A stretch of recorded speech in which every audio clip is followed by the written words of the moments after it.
I started skating because my friends in my neighborhood were starting to skateboard, and my older brother was good at it because he was a surfer. So he gave me one of his old skateboards, and I started using it as transportation. But I didn't think about the fact that you could do tricks or anything with it. I just liked that I could get to school faster.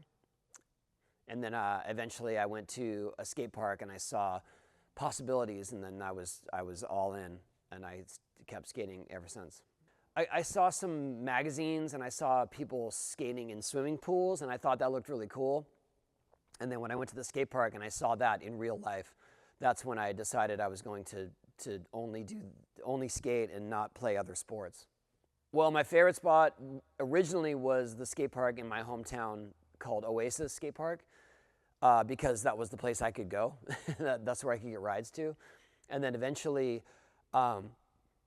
my family moved to a different area in San Diego, and the skate park that was closest to that place was called Del Mar Skate Ranch. So that became my favorite spot because it was my home away from home. Well, I think skateboarding culture has shaped my lifestyle completely, because so much of how I approach the challenges of life, I learned from skateboarding, in terms of keep trying, don't give up, even if you fall, even if it hurts, keep moving forward, keep trying to get better. And skateboarding can teach you the value of perseverance and tenacity and determination almost more than anything else. And so beyond that, just the culture of skateboarding, the music, the fashion, the attitudes, the diversity, the inclusion. I just think skateboarding is such a special culture, sport, lifestyle, art form, whatever you want to call it, because it includes people from all walks of life. And they have this one common bond that they love riding a skateboard. And it's not like it's expensive. It's not like it's exclusive. It's not like you have to join a club. It's just get on your skateboard and you're part of the crew.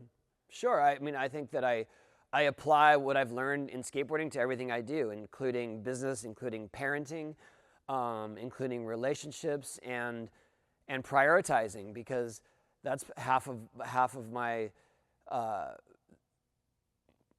some of the hardest parts of my life these days is how do I choose what to do and what will be more important, because skateboarding is huge now. I mean, it's in the Olympics, Paris 2024. And there's a lot that goes with that, especially for someone in my position. So I have to pick and choose carefully what I get involved with. And all through the years, the priority for me has been skateboarding and the integrity of skateboarding. And so I learned that just through always skating through the years, even when it wasn't popular, even when it wasn't cool. I think the Olympics are good for skateboarding because it brings skateboarding to a new audience, and it brings it to countries that maybe never embraced skateboarding or supported it, and now they have a reason to build skate parks, and they have a reason to support people who skate in their country. And ultimately, that's a good thing, because I think skateboarding should be for everybody. I see skateboarding on a good trajectory where people will choose to try skating as easily as they choose to try soccer, football, basketball, baseball, or any other sport that is available to them in their country. Skateboarding will be just as available and just as supported as every other sport. I think for me, that's the future. I mean, not because they're trying to be competitive, but more because they see the benefits to youth. They see how it impacts young people and how it can teach them so much about themselves and have a sense of community while still in an individual pursuit. And I feel like skateboarding is very unique in that sense. I mean, the only thing I can compare it to is surfing, but surfing is not as welcoming to strangers. Well, skateboarding is a big part of my family because we have 5 boys and they all skate. So whenever we go on vacation, the first stop is usually the skate park in that city. not because I want to go, but because they want to go. And my oldest son is a pro skater. One of my other sons has a skate shop. One of my other sons is a videographer, and he shoots a lot of skateboarding and snowboarding. I mean, it's a part of our life in a big way. Yeah, well, my charity, the Skate Park Project, that is that's how do I explain it? My charity, the Skate Park Project, we help to fund and build skate parks in underserved areas. So places where there isn't much outlets for the kids, for the youth, and many people choose to skateboard, but they don't have any facilities. And so we try to help to provide that by giving them funding and resources and information and a guidebook to making the city aware of the need for a skate park. Yeah, I don't know about equating it to X Games because it's a different time now. Skateboarding is much more understood and accepted by the general public than when the X Games started. So I think that if nothing else, the Olympics will help people who don't understand skateboarding or have never really looked at it to embrace it and maybe to encourage their kids to do it. I think that's probably a big difference now. But I think it will have ultimately a positive impact because when skateboarding was in Tokyo, some of the highlights weren't even the skating itself, it was more the camaraderie of the skaters. And that's not something you ever see in especially in competitive sports, where people are supporting each other and high-fiving, and they're carrying the winners and not the winners through the crowd. I mean, it's pretty amazing that you see the genuine friendships through the camera lens. Oh, the success of Tony Hawk's Pro Skater had a huge impact on my life.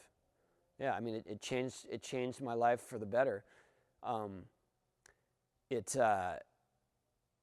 think it brought skateboarding to an audience that maybe never looked at it that closely or appreciated it.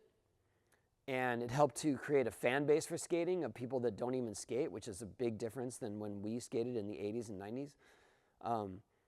And it made my name synonymous with video games, so that was a big change. But also it just allowed me more freedom. I think that was it, because before the video game was released, it was very hard to make a career out of skateboarding. And I did what I could to provide for a family, but there were very few opportunities. And after the video game got released, there were a lot of opportunities. Sure, I mean, I like to help skaters along the way. I think I enjoy seeing skaters reach their potential, whether that be in their skating or in their career. And I feel like some don't realize how much potential they have. And so I want to bring out the best of them and show them that you can, if you follow this path, or if you work on a few different aspects of what you're doing, you could go a lot further with this. And it's a big honor. I mean, it's an honor that people trust me with that. The legacy of skateboarding is that it continues to evolve. It always gets better. There's always something new to learn. It's never going to reach a limit. And when you have support with big competitions, with skate parks, with bigger companies that are supporting skateboarding and skateboarders, with the Olympics even, it shows that it's going to keep going further and further and further. And so skateboarding is just this continuous progression, but it's also an important art form. And I think that because when you have those two elements combined, it makes it very unique, and it also makes it unstoppable. I only want my kids to skate because they enjoy it, not because they feel obligated to it. So in the case of Riley, he's definitely feeling like maybe my peak as a pro skater has already been reached, but he's enjoying the process of it more now. He used to enjoy the pressure. He used to enjoy coming up with new ideas and new tricks and taking risks, and now he feels like he's in a better place. So that's all I want for any of them, is just that they can enjoy it on any level and not have to feel like this is the only path to success. I don't think I'm going to get there in time because I have to do something right before the Olympics. So I don't know, but I know Vincent Matron. He's coming here today. He's going to run through Marseille with the torch.